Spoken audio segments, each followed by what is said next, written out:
I am Dreknar Torgal, first son of the god Archon, demigod of the Nevrai Empire, conqueror of more than 47,000 worlds, and as I write these words, I have never been more afraid.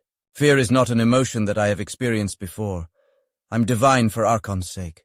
While the other gods might play at science or attempt to lead their people in some foolish idea of enlightenment, the Nevraian people have always stood tall as conquerors. We are born and bred for battle, unafraid of injury or death, and completely tied to the god Archon's will.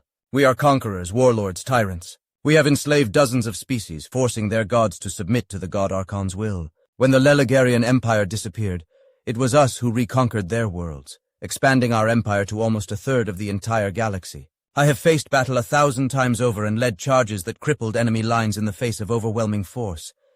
And a single meeting has instilled in me a fear like nothing else.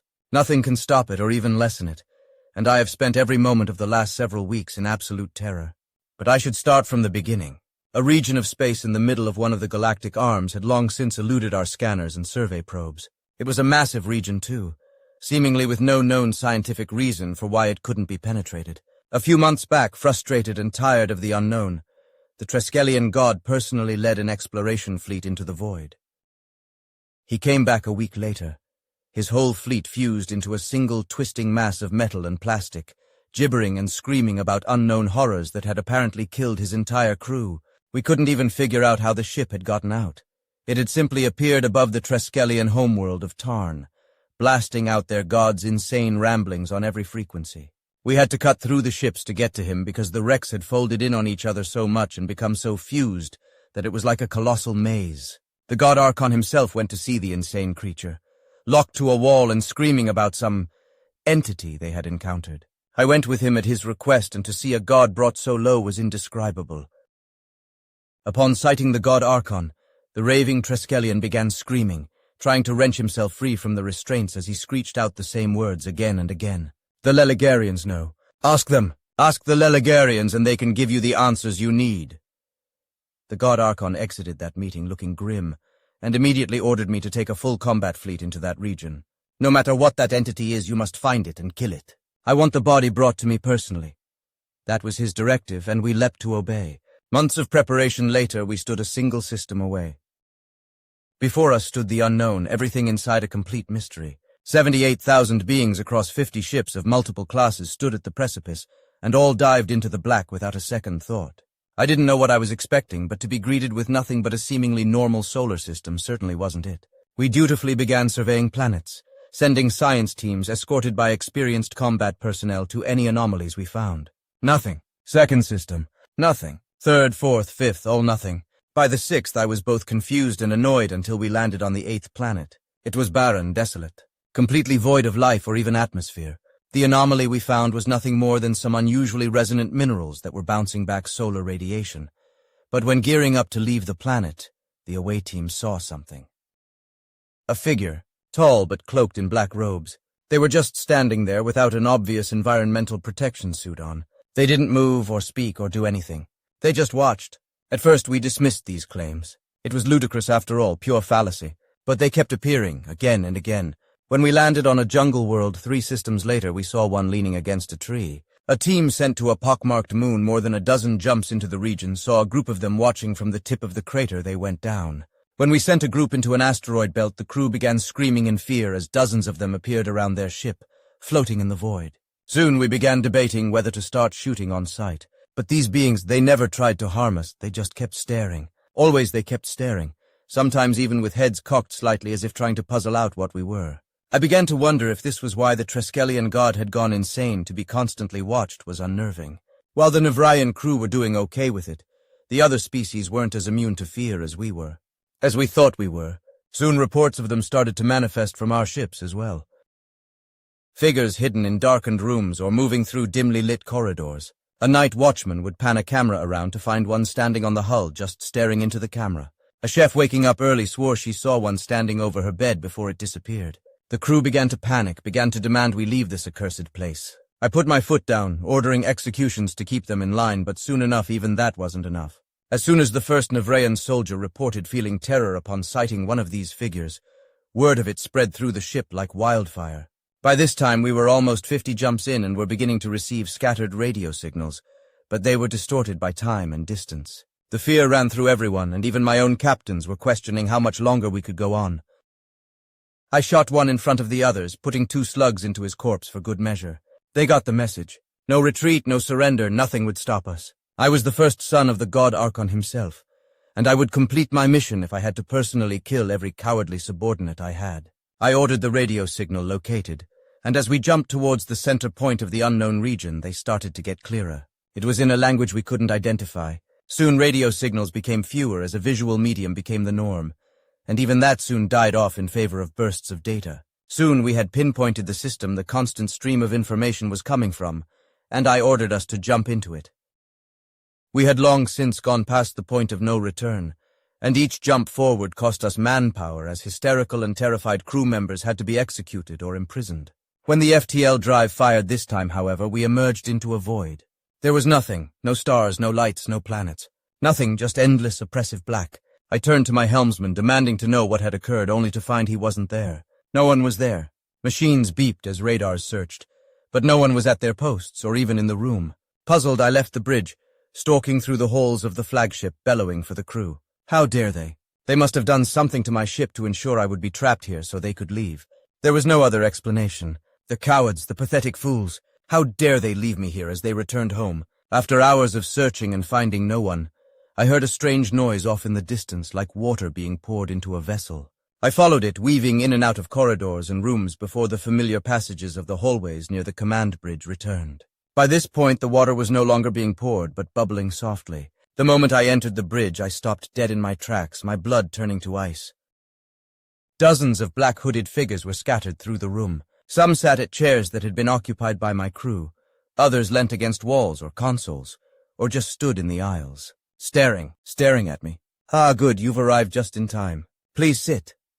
The figures snapped their heads around to stare at someone else, and as I followed their gaze, I saw who they were watching. A long-haired figure stood near a table and 2 cushioned chairs that had been set up in front of the viewport, looking out over the infinite blackness we had become trapped in. On top of the table was a small glass vessel, ovoid in shape with a handle and a spout that had been filled with a greenish liquid, which was the source of the soft bubbling noise.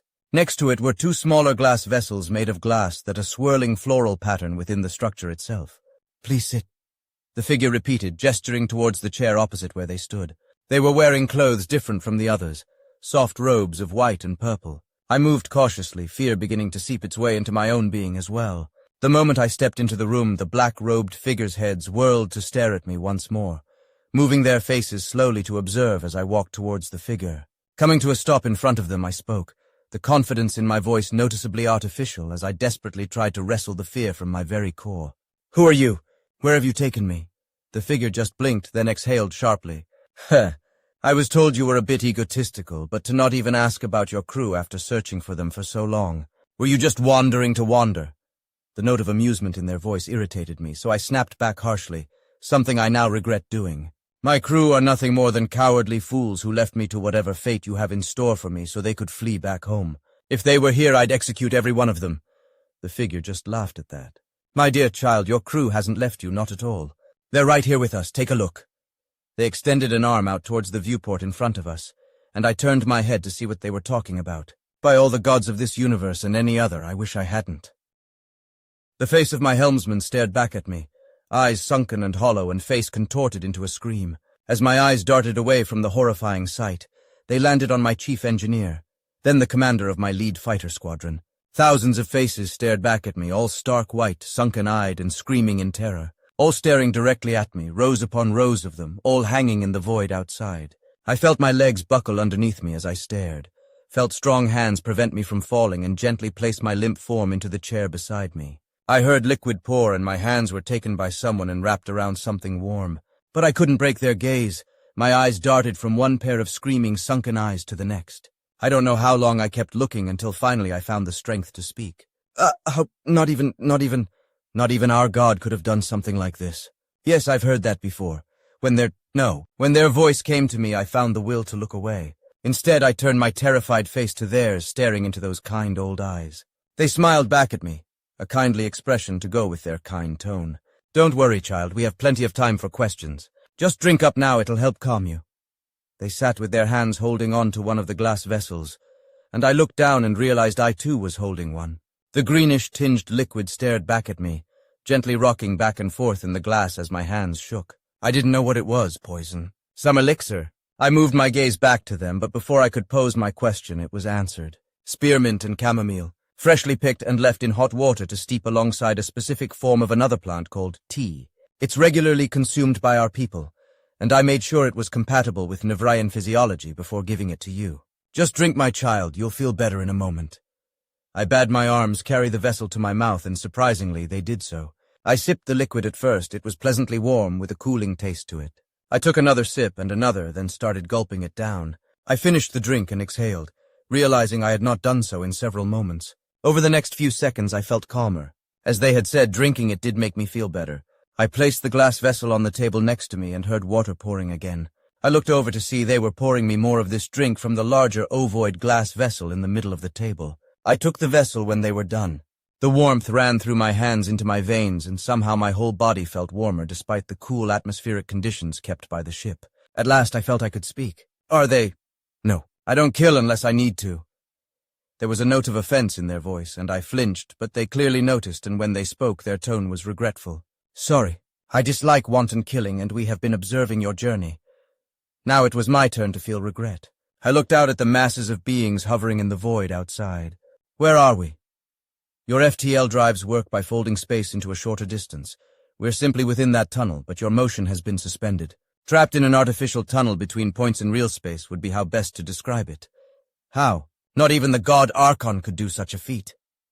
That creep of dread came back. If they were capable of performing a feat such as this, what else could they do? And why did they do all this just to talk with me? You meant to tell me you are still unaware of the nature of gods, how their powers are made, defined, and most importantly, limited. A god's power is without limit. The words came to be unbidden, rote learning from my education at the feet of my father. Is it? All of a sudden I no longer knew. Those two words shook me to my core as I looked out and realized how truly insane this situation was. There was no way the god Archon could do something like this. If he could, he would have done so countless times. We would have brought the galaxy under his rule if he could do this. They spoke again, explaining calmly as if to a young child. Then again, I suppose I was a child to a being of such power. A god's power is defined by the beliefs of their worshippers and creators, as well as the culture they come from. For instance, you view your god Archon as a mighty warlord, leading you into battle to always achieve victory, and so he has become such to you. The Umlorian, however, are a species that highly prize craftsmen, and believe that creation of items was as close as you could get to divinity. And so their god is a master craftsman, able to create incredible works and guide their species in doing so themselves. So on and so on, onwards and onwards for every species in this great universe of ours. I was silent for a long time processing this. It immediately explained the differing natures and powers each of the gods had demonstrated. It went against everything I was taught, but was in line with everything I had seen and experienced. The god Archon wasn't a genius researcher like Triskelion, nor was he a wise sage like the god of the Formorant. He was a warlord who led us in battle, achieved victory after victory, but he couldn't engineer a water system or teach us how to produce solar arrays to get power. My newfound realization must have registered on my body language because the being beside me spoke. You're starting to understand what I'm talking about then. Good. So, what are you then? Why are you so powerful? The being smiled once more, seemingly having anticipated this. There's a very specific kind of god that's born sometimes. We're not born of desire or a wish to become something, but instead born of fear. In my case, fear of the unknown. The unknown? I don't understand. All beings fear the unknown to some degree, right? Maybe so, but not to the same extent that they fear other things. Usually, as they develop a society, their fear of the unknown falls to the wayside, replaced with fear of much more tangible things. Disease, war, bankruptcy, death. But for humans, fear of the unknown never went away. Humans? Is that your species? Yes. We're not much to look at compared to some other species, but I like to think we have a certain charm about us. So, how does this make you so powerful? Consider what you believed an hour ago, about your father, the god Archon. Then consider what I have told you just now. It'll take a few moments, but you'll work out what I mean. I did as instructed and thought. I thought, and eventually something clicked in my head. We put limits on the god Archon because of what we were afraid of and how we developed. Humans must not have put limits on you at all, and so you just grew in power. I looked over to the being to see them watching me with a kind smile. They inclined their head before returning their gaze to me. You got it in one. Humans' fear of the unknown created me, but if I reveal myself to them, they would stop being afraid. Your God Archon needs your species to want to fight, want to conquer. Without that innate desire, he'd weaken and eventually fade. Such is the same for me. If the humans I watch over stop being afraid, then I no longer exist. So you're able to do anything you need to do in order to protect them? Yes. If I can imagine it or think it up, I can do it. This is also why I have raised others to my level, to provide a greater imagination to draw from to solve problems. They gestured to the assembled group of black-cloaked beings watching the conversation unfold. The nearest ones to me had barely visible smiles under their hoods. You must know that when I return to the God Archon, he's going to come here himself. He commanded me to bring your corpse back to him, and with my failure, he's going to assemble the largest fleet this galaxy has ever seen and come in here. What will you do then? Can you even kill another god? They were silent for a long time before exhaling deeply.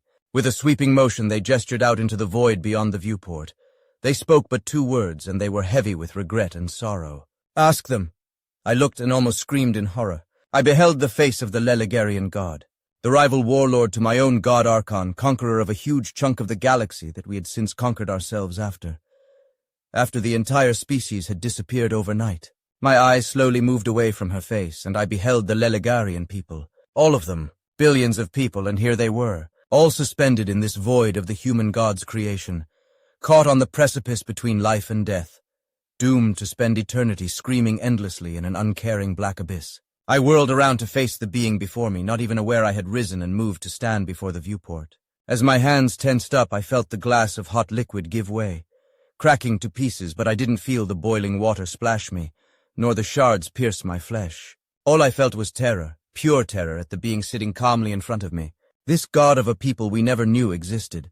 This monster who had caused an entire species to vanish from the face of the galaxy, and who would do so again to protect those who had no clue of their existence. And here I was, face to face with them, mere steps away from a being who could blink me from existence with a mere thought.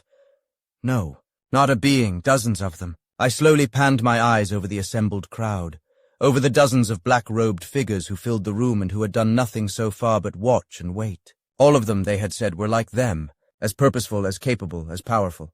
The being stood from their chair and began to walk slowly towards me. I backed up as fast as I could until my back slammed against the reinforced glass of the viewport behind me. Still they came forward, laying a hand gently on my shoulder as I stared into their eyes, my body filling with an indescribable and complete horror.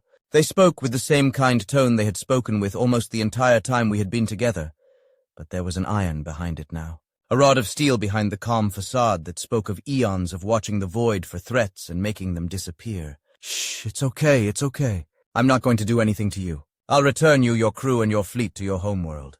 You can tell your God Archon of us of what happens to those who threaten us. Humans and humanity have a protector, and I will go to any lengths needed to protect them. Do you understand? I don't know what I said. I don't know how I could have even spoken, but the words that tumbled out of me seemed to placate them. They inclined their head again and patted me on the shoulder, and then suddenly they were gone. Their chairs, their tables, their vessels, their fellow gods scattered through the room. All were gone. In their place was the terrified and curious faces of my crew. Faces I had seen screaming in the void not long ago. Faces that were turned to me, standing with my back to the viewport, trembling in pure terror, and clutching a broken glass vessel of burning hot liquid. I turned slowly, not wanting to see what I knew would be out there, not wanting to believe any of what I had experienced was real, while knowing in my heart of hearts that it was. Outside was our homeworld. The beautiful jewel of our empire had never looked so terrifying. Behind me the crew were muttering, but I couldn't bring myself to care. Soon after I was dragged before the God Archon as a failure, the first son himself branded a coward and a traitor behind I had even gotten a chance to speak. I described in detail what I had seen, the conclusions I'd come to, the questions I'd had answered. Every detail that burned itself into my memory, that had etched themselves into my very soul, I divulged. The God Archon called me an idiot and declared me as insane as the Triskelion god. He commanded my execution, and bade me write the final words I would ever scribe, so they had a permanent record of my failure. But as I write this, I'm laughing. It started slowly but soon grew manic after I heard the guards talking. The God Archon was leading every fleet we had into that black abyss. I know what will happen. I know what has to happen. It might only take a few days since they have the navigation data we acquired. but it'll happen even if they take the same time we took to get there. And I will have the last laugh. Failure, he called me. Coward, they cried. I will be killed by the hand of the God Archon himself before he leaves. I will not be a part of the Nevrayan Empire when they encounter the human god. I will die with a smile of my face, laughing in the face of my killers as I know for certain what fate awaits them. The human god punishes all who trespass on their domain with malice in their hearts. And unlike all of them, unlike all my people, I will not be left screaming into the void for eternity as punishment for my hubris.